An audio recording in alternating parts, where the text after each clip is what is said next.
Thank you very much, Madam Deputy Speaker. As the former speaker said, we're all a bit Irish today, and it gives me a great deal of pleasure to speak in this debate because it's a subject which is important to me for many reasons. First of all, I'd like to acknowledge all the members here today who are either born in Ireland or of Irish extraction, whatever party they represent. And of course, I salute all my constituents, everyone in this country, and everyone around the world who is celebrating St. Patrick's Day today. I'd also like to pay a special tribute to our former Labour colleague and member of this House, Jack Dromey, who sadly died earlier this year. I knew Jack long before he was an MP, in fact, when he was a firebrand trade unionist, energetically involved in the Grunwick dispute. That dispute engaged Jack because it was a dispute about mainly Asian women striking against their extreme exploitation, low wages and terrible conditions in their factory, which led to them being sacked when they tried to form a union. And as a proud Irishman, Jack was vehemently opposed to any idea that these women could not be unionised, and he was determined to fight for these mainly migrant workers. Which brings me to my first substantial point, Madam Deputy Speaker, which is why we as immigrants, or the children of immigrants, came to be here in the first place.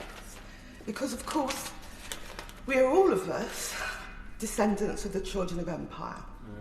And it is a great credit to the people of Ireland that they have the honour of setting in motion the end of colonialism and the end of empire. Now, I know this is a controversial view in some parts of the House, but my starting point is the position of a colonised people.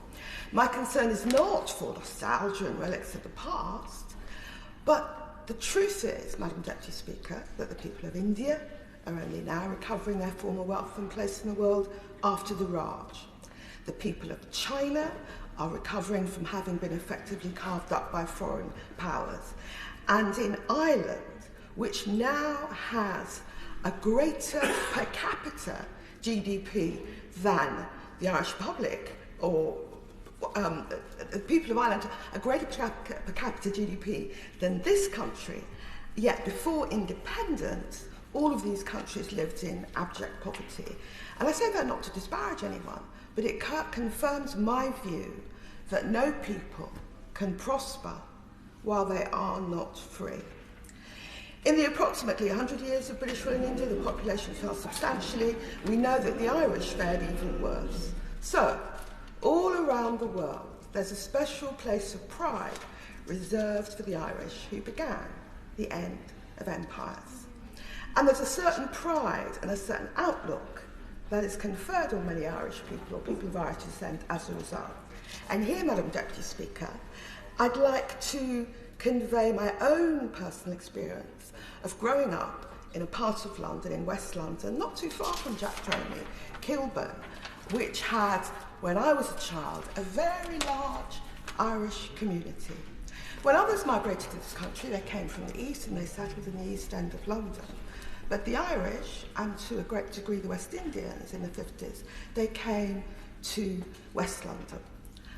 And it's from that period that the infamous sign, no blacks, no dogs, no Irish, it came from that time and place. I grew up in that part of London when it was famous for its so-called race riots, but they weren't race riots at all.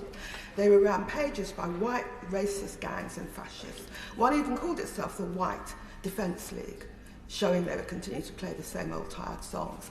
And my mother never tired of telling me about a time when one of those white fascist gangs came rampaging down our street, knocking on doors to find out if black people owned the houses.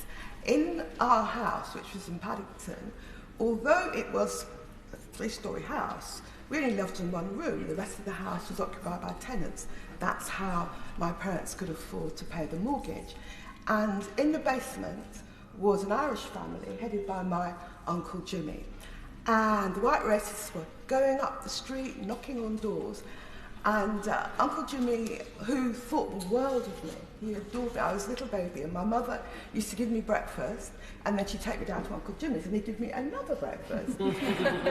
Uncle Jimmy thought the absolute world of me, and when he heard the white racists rampaging up the street, he said to my mother, "They are not going to get our Diane." And he came up the stairs and he opened the front door, and when the racists saw a white man there, they assumed he owned the house and they went away.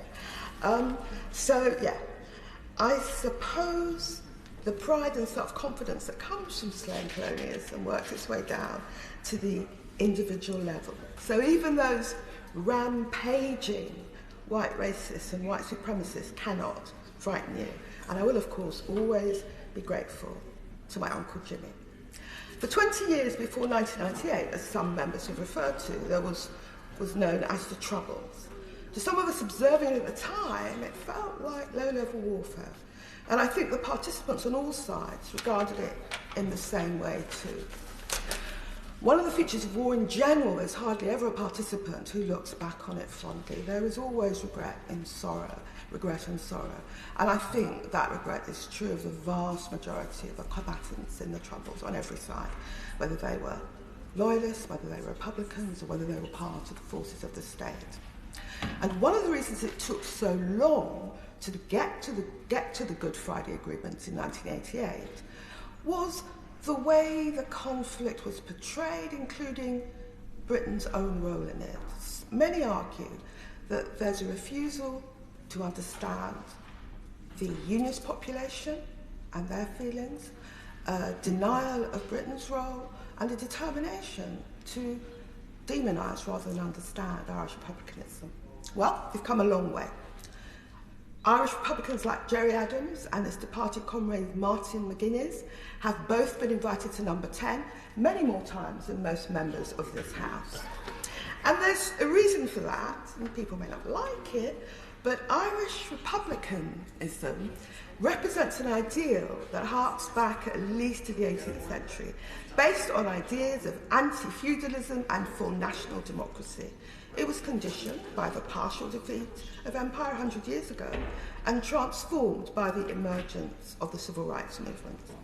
And these were ideas with mass popular support, but successive governments refused to see that or accept it. Even after Bloody Sunday. Well, finally, there's been an official apology for Bloody Sunday, but no prosecution.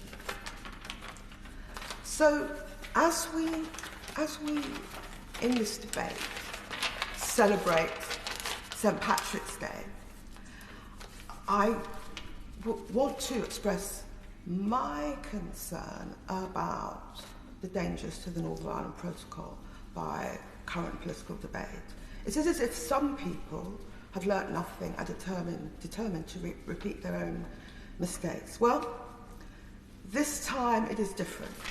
In the words of the great Robert Emmet, Ireland has survived to take its place amongst the nations of the earth, and everyone who values freedom should rejoice at that.